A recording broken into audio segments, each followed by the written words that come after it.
This was Kristen Fisher's reaction when she found out that she was going to anchor This Weekend with me. Or it is the sound of fans going wild in Germany when they pulled off a last-minute win in the World Cup match against Sweden. They are now one step closer to the championship. They take on South Korea next. You can weigh in on Twitter which you thought it was, the fans in Germany or Kristen Fisher's reaction. I'm just looking for the Iranian team to play tomorrow. Oh. Ladies. Look them up. You'll know what I'm talking about. Okay. On that note, They look like it's been models. great having you. We'll see you next weekend. Fox News Sundays next. I'm Chris Wallace. Widespread confusion on our southern border as President Trump flips on separating immigrant families, but doubles down on a zero-tolerance policy against those entering the U.S. illegally. Our first duty and our highest loyalty is to the citizens of the United States. We want safety in our country. We want border security. The president must continue to act, deal with these problems, which again, he can do on his own. We'll discuss what the president will do next and if Congress can pass immigration reform with Republican Congressman Michael McCaul, chair of the House Homeland Security Committee. Then, do Democrats have a solution for how to deal with the flood of illegal immigrants? We'll ask Jay Johnson, former Secretary of Homeland Security under President Obama. Plus, I believe that ultimately everything hinges on getting your politics right. saying goodbye to our friend and colleague Charles Krauthammer. We'll ask our Sunday panel about his life and legacy, and our Power Player of the Week, the man behind some of President Trump's most important nominations. You have been called President Trump's Supreme Court whisperer. How do you play it? All right now on Fox News Sunday. And hello again from Fox News in Washington. When President Trump signed an executive order this week, he said it would solve the sudden firestorm over immigration. But at week's end, the disarray on our southern border has only grown. The president action called for ending the separation of families coming to the U.S. illegally. But there are still questions when 2,000 children will be reunited with relatives. The order called for maintaining the president's zero-tolerance policy, but the government is divided about continuing prosecutions. In a moment, we'll ask Congressman Michael McCaul, chair of the House Committee on Homeland Security, what the president and Congress will do next. But first, let's bring in Steve Harrigan with the latest from outside a detention center in McAllen, Texas. Steve. Chris, here on the ground, there's a real sense of confusion about what's next for families who've been separated. Right now, there's no clear answer. Set the children free. Protesters here think children and parents are still being separated, so they block a bus of families being moved from one detention center to another, chanting, "Free the children." They are not the only ones confused about what's happening along the Texas border. A string of politicians has come through the Rio Grande Valley to see conditions firsthand, only to emerge with more questions than answers. We have applauded the work of the Border Patrol at each of our stops. There's no directives coming out of Washington, so they're flying by the collective seat of their pants. Justice Department officials say it remains government policy to criminally prosecute families who cross the border illegally. But in courtrooms in McAllen, Texas, those cases are now routinely dismissed. The Department of Health and Human Services now has an emergency task force to speed the reunion of parents and children. But it is not clear how they will reunite children here with parents who have already been deported. One thing both sides agree on now is the goal of keeping families together. My hope is in the coming days and weeks we will see Republicans and Democrats coming together to ensure that kids stay with their parents.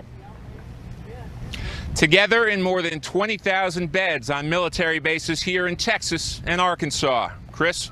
Steve Harrigan reporting from McAllen, Texas. Steve, thank you.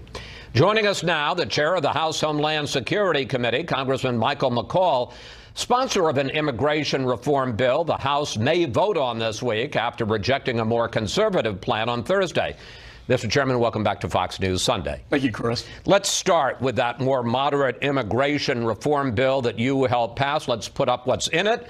It provides a pathway to citizenship for the Dreamers, $25 billion to build a border wall, puts new limits on legal immigration, and ends separation of families. President Trump tweeted this Friday: Republicans should stop wasting their time on immigration until after we elect more senators and congressmen, women in November. So, will the House still vote on your bill this week, and how much damage has President Trump stop wasting your time tweet done to the chances for passage?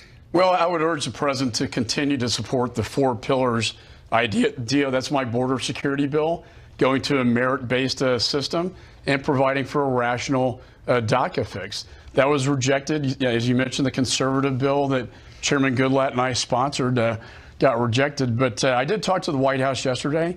They say the president's still 100% behind us moving forward. I think, when you look at these kids down there, and I've been down there, this is not the first time this has happened. This happened in 2014 as well. Congress needs to act to close the legal loopholes that incentivize the coyotes to bring these children into the United States. And if we don't do that, we're going to see this scenario, this human tragedy, play out over and over again. But the president's tweet, "Stop wasting your time," can't have helped. And the fact is that the reason that this bill, the more moderate bill, was put over from last week to this week is because you still don't have the votes. Well, I would call it a consensus bill. We're trying to get a consensus from Freedom Caucus, moderates, and people in the middle on the Republican side. We had a very good conference when we put a pause on that bill going forward.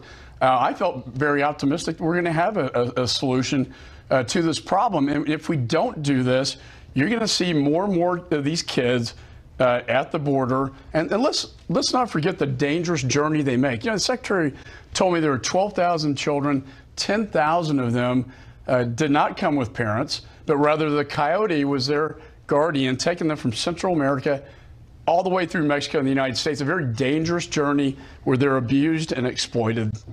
If comprehensive reform, your bill, goes down this week, and there still seems to be more likely than not, there's already talk that the House may try to pass a narrow bill which would deal simply with the idea of keeping families together, not separating them.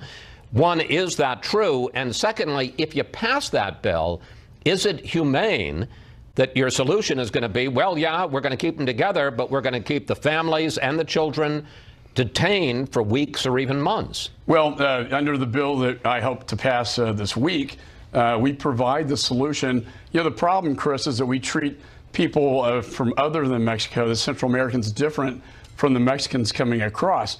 We want to treat them all the same, and that is when you come in from Mexico as a child, you are detained, but then immediately removed from the country. We think if we could do that with the Central American population, that would go a long ways to disincentivizing these smugglers and cartels and traffickers from bringing the kids up in the first place. But is there talk about, and is there serious thought about, if you can't pass your bill, that you go to a skinny bill that just deals with family separation? I think we at a minimum have to deal with the family separation. I'm a father of 5. I think this is inhumane, and I think the pictures that we have seen, that's not the face of America I think that most people in this country want. The president keeps blaming Democrats for the problem and the failure to deal with the immigration problem in this country. Take a look. Democrats don't care about the impact of uncontrolled migration on your communities, your schools, your hospitals, your jobs, or your safety. Democrats put illegal immigrants before they put American citizens. What the hell is going on? But, Chairman, Republicans control the House. It was Republicans who failed to pass the more conservative bill this week. It's Republicans who could pass your bill next week without a single Democratic vote. In fact, you could lose 20 Republican votes and still pass the bill. So for all the presidents talk about Democrats, if you fail to pass the bill, isn't that on Republicans, not Democrats? Well, I think our family needs to come together. But the fact is, every Democrat voted against a very, I think, rational DACA fix. They've been talking about DACA, you know, for a year now, and we had a bill on the floor that would resolve this issue, legalize the DACA kids, and yet every one of them voted against that. I don't think that's operating in good faith either. And I also think it's important on the border security piece. I've been doing this since I was a federal prosecutor in Texas, to chairman of this committee, you know, to deliver on the president's campaign promise to build the wall, the technology, and get the border secure. The threats. But why can't you get Republicans to support this? I mean, you know, Democrats oppose it. Certain elements of it, like the wall, like limiting legal immigration. Why can't you get your own house in order and Republicans pass the House? Well, I am the eternal optimist, and I do think there are 218 Republicans that agree with the 4 pillars of border security, ending chain migration, visa lottery, a random system, and fixing the DACA children. But you know, some of the hardline conservatives call that amnesty and are going to vote against it. It's merit-based. I'm talking about the DACA. Right, and it's a merit-based visa. It's based on merit. It's not amnesty. I mean, Raul Labrador is hardly a left-wing liberal, right? He's a very conservative Freedom Caucus guy. Actually drafted that DACA provision that Carlos Corbello on the left, they came to an agreement on that. I want to go to something else you said about all of this, because if the House does pass something, it goes on to the Senate, where you would need 10 or 9 Democratic votes to get above the filibuster-proof majority, to get to 60 votes. You said this week that you think that the Republican majority in the Senate should change the rules and end the filibuster. But, you know, sometimes when you're in the minority, that works to your benefit. And the question I guess I have is, okay, that would help you right now, but are you willing to see a Democratic president and a Democratic Senate, and that'll come at some point, able to ram anything they want through? Well, we did that with the Supreme Court, Neil Gorsuch. But not legislation. I would argue, though, that this is national security at stake. Securing that border, the threats, I can tell you, not only drug cartels, opioids, but also the terrorists.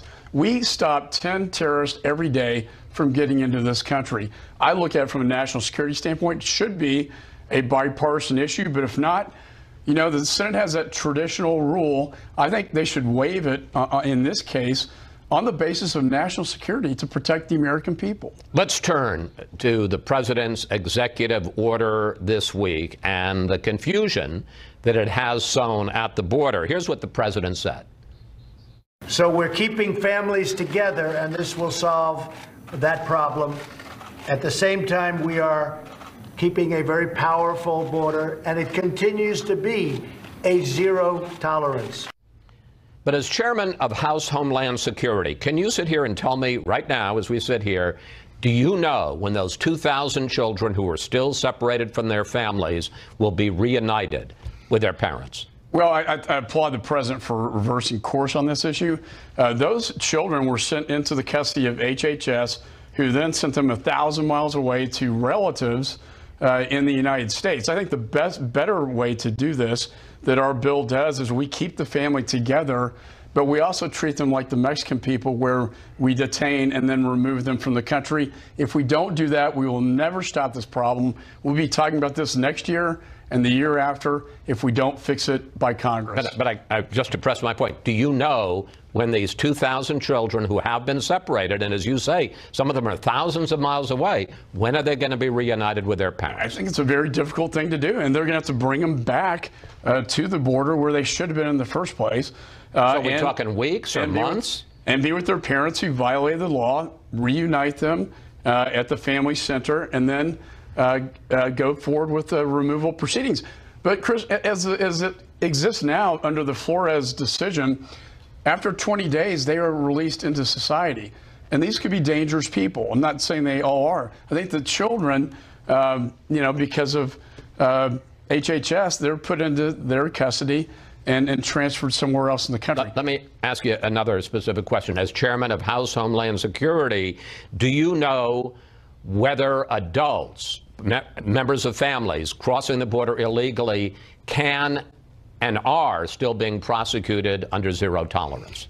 That was a plan. They violated the law. They're being prosecuted. But now we hear some of these people are being dismissed. I have heard recent reports now that may be that policy may be revisited, and it may not go forward.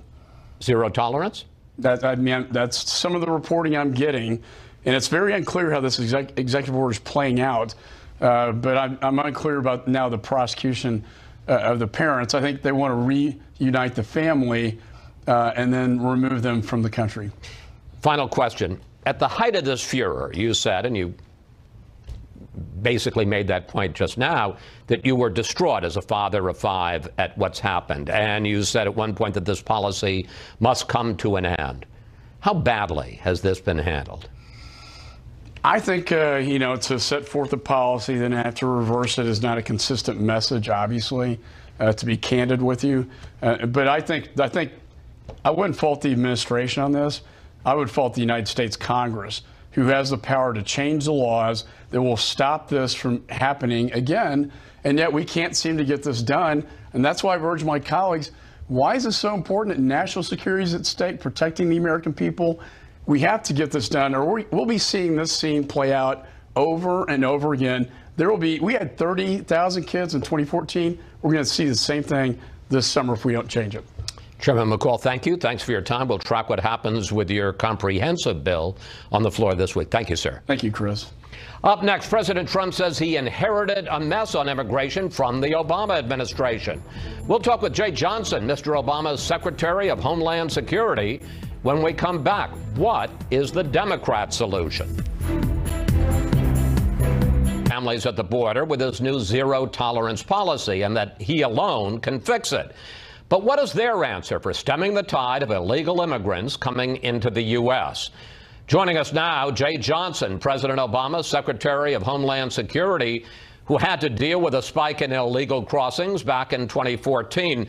Mr. Secretary, President Trump says the real cause of our immigration problems are weak laws and what he calls open border Democrats. Take a look. They just want everyone to be released into our country, no matter how dangerous they are. They can be killers, they can be thieves, they can be horrible people. The Democrats say it's okay for them to be in our country. Mr. Secretary, does the president have a point? Chris, first of all, thanks for having me on. Chris, I'm not going to go down the road of the normal Washington blame game, Trump versus Obama, Obama versus Bush, or what have you. We have an underlying humanitarian crisis on our southern border that we must deal with, and in Central America.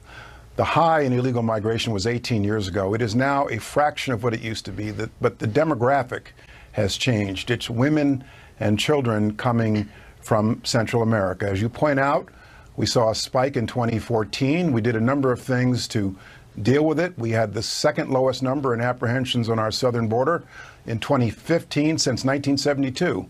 But then the numbers started to creep up again. And so this is a problem that is international in scope. I applaud Mike McCall for his leadership on the bill he discussed with you, but we've got to address this problem at the root cause. In Central America, the poverty and violence in Central America that motivates women and children to come here in the first place. And we started on that in the Congress 2 years ago, and I hope Congress continues on that road. Well, and we'll get to that a little bit later, but obviously you're not going to solve the problems quickly, which are pretty systemic in Guatemala and Honduras and El Salvador. Without a doubt. I want to talk to you about some specific things. I'm not playing the political blame game. I'm talking about issues. And one of them, the president says, in the Trump administration, that part of the problem is a measure that was written by Democratic Senator Dianne Feinstein in 2008 that became law if a minor, an unaccompanied minor or child comes across the border from Mexico or Canada, we can send them immediately back to their country. But under the Feinstein Amendment, if it's a non-contiguous country like Central America, not right on our border, they can't be sent back immediately. Hasn't that contributed especially to the spike in unaccompanied minors coming into this country over the last few years? Oh, Chris, what you're referring to is the TVPRA passed in 2008. And as you point out, it does say that an unaccompanied child from Central America, a non-contiguous country, cannot be sent back immediately. Now, there's a certain amount of common sense behind that, because you can't just simply send an unaccompanied child back across the southern border into Mexico. You cannot repatriate a Guatemalan to Mexico. And so that law, which has a certain level of protections for children, we're talking about unaccompanied children, 5- and 6-year-old kids, requires that the Department of Homeland Security place that child with HHS within 48 hours. A deportation proceeding is commenced, and the child has a right through a lawyer to assert a claim for asylum. But Secretary Johnson, the fact is, we talk all about the children who are separated from their families. Of the 12,000 children that are in the system, 2,000 are children separated from families. 10,000 are unaccompanied minors. The perhaps unintended consequence of this amendment is that unaccompanied minors have flooded the area, a lot of them brought by coyotes, smugglers into the country. Well, Chris, even if that law did not exist, it would not be simply a matter of expediting the removal of an unaccompanied child. There are certain due process rights that they have anyway. And when we repatriate somebody, and the Trump administration knows this, when you repatriate somebody to Central America has to agree to take them back. You have to put them on planes. It's a very measured process. And so the TVPRA in 2008 was put in place to make certain that we treat unaccompanied children, we're talking about unaccompanied children, in a fair way. I understand that. Let's look, because you mentioned it, at how the Obama administration and you as Secretary of Homeland Security handled this back in 2014, when there was also a spike in children, most of them unaccompanied, coming across the border. You started jailing entire families. In some cases, not a lot, but in some, you separated children from their parents. And these pictures that we're putting up from 2014 show pictures of unaccompanied minors in effect, jail situations. As you look back on that, did you handle it so well? Well, Chris, without a doubt, the images and the reality from 2014, just like 2018, are not pretty. And so we expanded family detention. We had then 34,000 beds for family detention, only 95 of 34,000 equipped to deal with families. So we expanded it. I freely admit it was controversial. We believed it was necessary at the time. I still believe it is necessary to maintain a certain capability for families. We can't have catch and release. And in my 3 years, we deported or repatriated or returned over 1 million people. But again, you can deal with this on the border. You can try different things. We did not want to go so far as separate families, but unless we deal with the underlying causes that are motivating people to come here in the first place, we're going to continue to bang our heads against the wall on this issue. All right, so let's look at the problem that President Trump is trying to address right now. Let's put it up on the screen. 40 to 50,000 people cross the border illegally each month. Last month, 9,500 family members crossed the border illegally, and up to 40,000 unaccompanied minors cross per year. When I was talking this week to a top member of the Trump administration, and I told him you were going to be on the show, he said, I have one question for Secretary Johnson. What is the Democrat solution? How would they deal? I mean, it's easy to say, well, we got to fix Central America, but come on, that isn't going to solve the 40,000, 50,000 coming each month, certainly not anytime soon. How would you deal with that flood of people coming over the border now? Well, I'll tell you Jay Johnson's solution. Continue our border security efforts. Give the Border Patrol, give immigration enforcement the tools they need, but let's not go so far as to separate families, but also continue what Congress started 2 years ago. Aid to Central America to deal with the poverty and violence, and also encourage other countries in the region, Mexico, Belize, Costa Rica, Panama, to develop their own systems for asylum, for refugee processing. It was someone from the U.S. Conference of Catholic Bishops who told me in 2014, you can't just simply padlock a burning building without providing people with an alternative path to safety. And so we need to develop those additional paths for getting out of that Central respectfully, America. that isn't going to solve the problem anytime soon. It won't solve it for months. It probably wouldn't solve it for years if we put $750 million, which is what we did during the Obama administration, into foreign aid in those three countries. They're pretty broken countries. You've got a real crisis on the border with 50,000 people a month, 600,000 people a year coming across the border. How do you stop that? And what's wrong with zero tolerance? The idea, you come across the border, you broke the law, we're going to prosecute you. Three things. First, Chris, you're right. There are no easy fixes to this problem. And Washington is bad at investing in long-term solutions. Number two, history will tell you, lessons learned in 2014, you can do certain things that will drive down illegal migration in the short term, as we did in 2014. But then the longer term patterns always revert to form. The numbers always creep back up. President Trump himself saw that in 2017. The numbers went down dramatically, and then they're back up again. And so you can do these things, but we've got to make the longer term investments in dealing with illegal migration generally. And if we don't do that, we're going to continue to have this problem. One final question, because the practical result of the program that the Obama administration put in was that you had to release. You caught and had to release some of the people with a promise and sometimes an ankle bracelet that they would come back. I want to put up some numbers on the screen because according to government numbers, 74% of those who were released showed up for their hearings last year. But that still left almost 40,000 people who didn't show up for deportation hearings. So catch and release, which is what the practical effect was under the Obama administration and until this year for the Trump administration, that doesn't really work either, does it?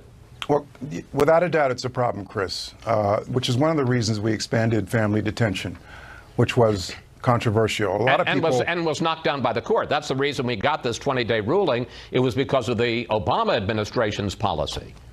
Well, we expanded family detention, and then we ran into the issue of the Flores case, which you mentioned a moment ago. I disagreed then with the ruling in the Flores case because I think that our Border Patrol and our immigration enforcement people need those tools available to deal with situations like this.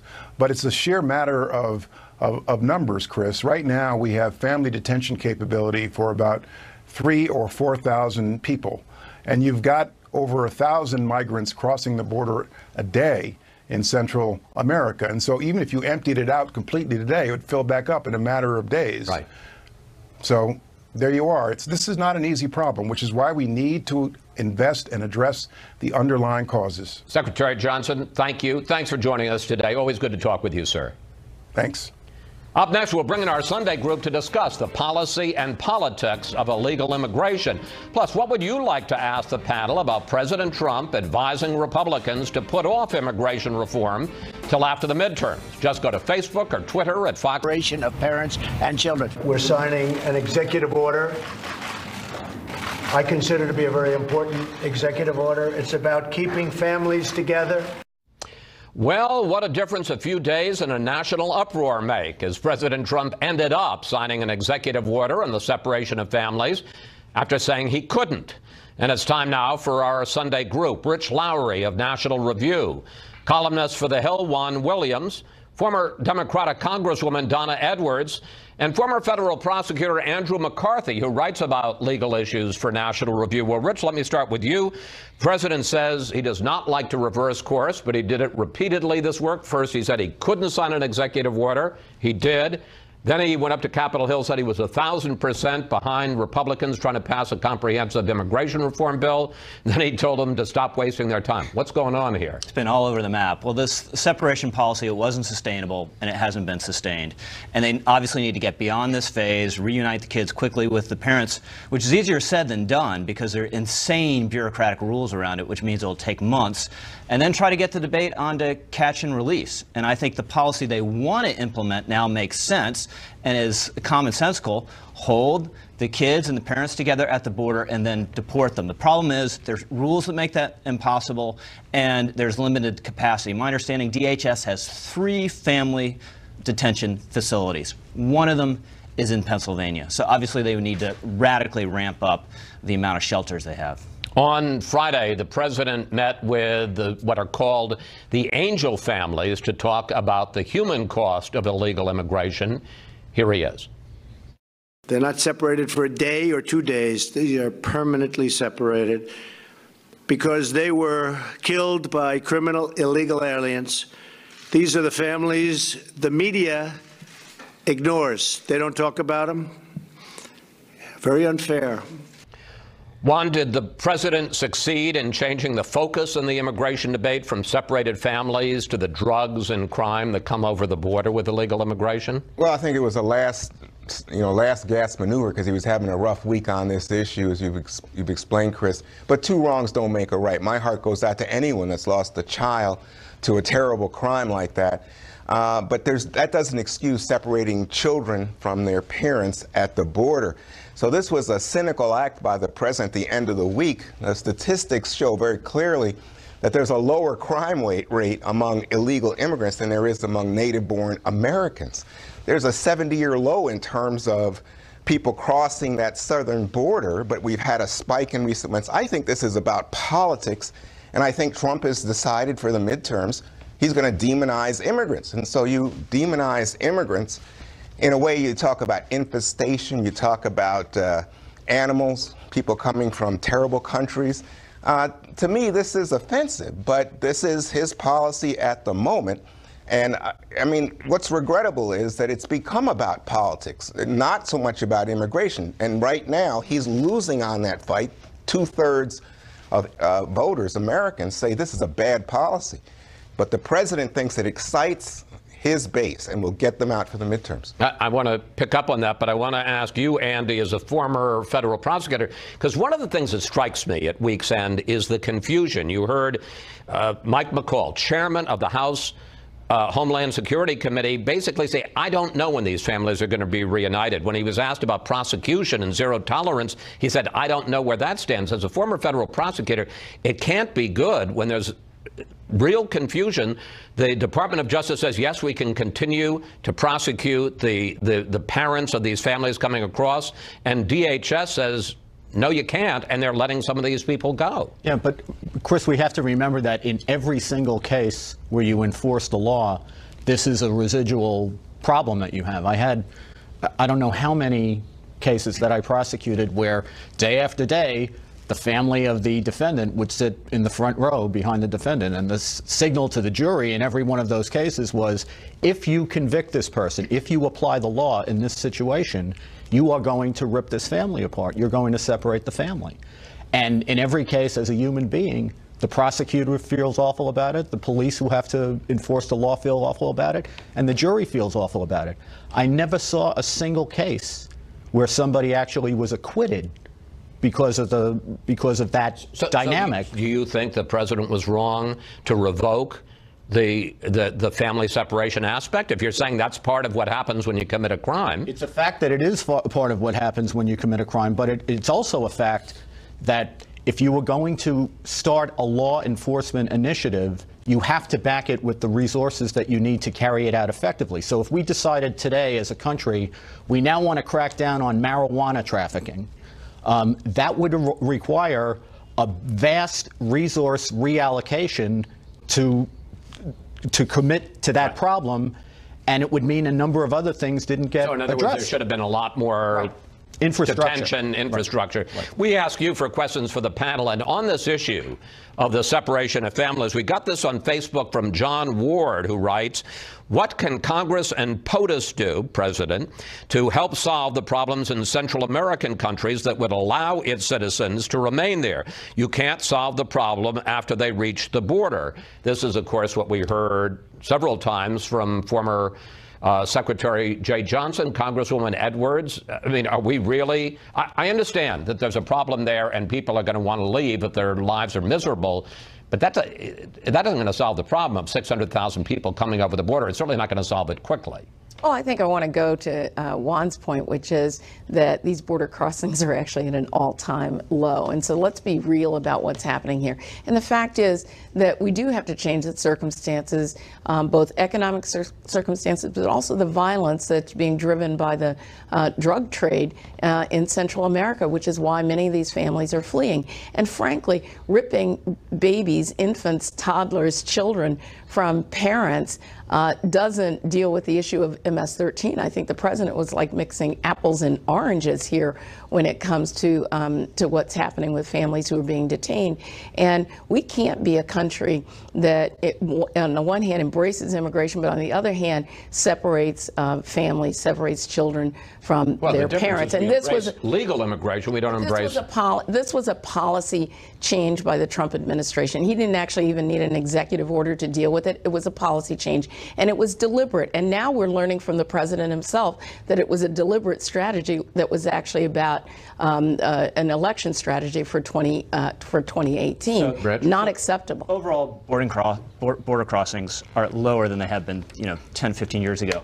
But they're not lower from the Central American countries. And they're also not lower than they were last year. Right. In the first year of Trump, they went down considerably. They're back up to normal levels of about 50,000 a month. The only way you're going to stop the influx is if future migrants get the idea that if they come, they're not going to get in, and they're going to get turned around, and they're going to go home, and they've made this harrowing journey for no good reason. That should be the policy goal. There's going to be legislation in the House that will be narrowly tailored to make it possible to hold these migrants together and then deport them. It'll die in the Senate because Democrats have no interest in enforcing the law against this segment of illegal immigrants. All right, panel, we have to take a break here. When we come back, Rudy Giuliani says the president may not talk to the special counsel while his 2020 campaign manager calls for an end to the investigation.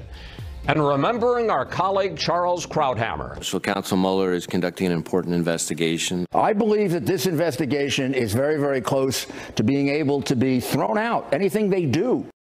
FBI Director Christopher Wray and President Trump's lawyer Rudy Giuliani with very different views on the merit of the special counsel's investigation of the president.